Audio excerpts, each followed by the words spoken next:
What I'd like to do now is explain the normal female cycle.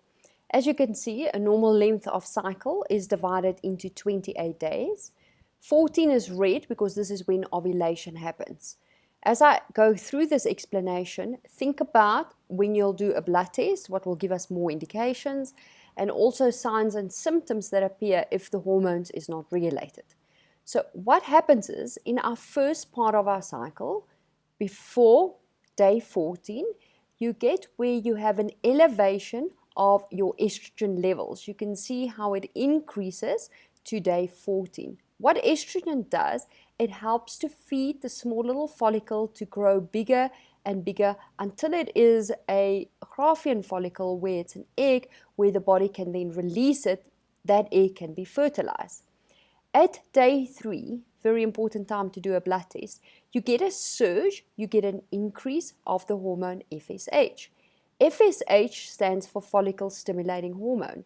That is the brain that tells the follicle to stimulate itself so that it can get ready to release. When this reading is too high, it means the message is not being sent through, and what that means is you're going slowly into a state of either perimenopause or menopause. So FSH is a very important indicator for fertility. Then what we see at day 14 is that you are ovulating. This is when the egg gets released. The second part of your cycle, which is typically from day 14 to day 28, is where estrogen decreases and your progesterone starts to increase. Progesterone is the hormone that helps to increase the uterus lining. You need a good uterus lining, which will then help for implantation. If implantation doesn't happen, progesterone will decrease, and as it drops off, this is when you will start to have your period.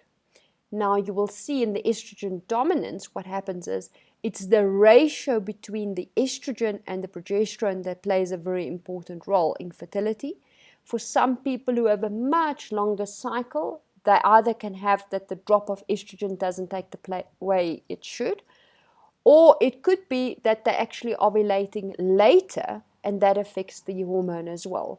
So when we do a blood test for hormones, we want to look at day 3, particularly interested in the FSH, how it's being released and what's the total value in the number in the blood test there.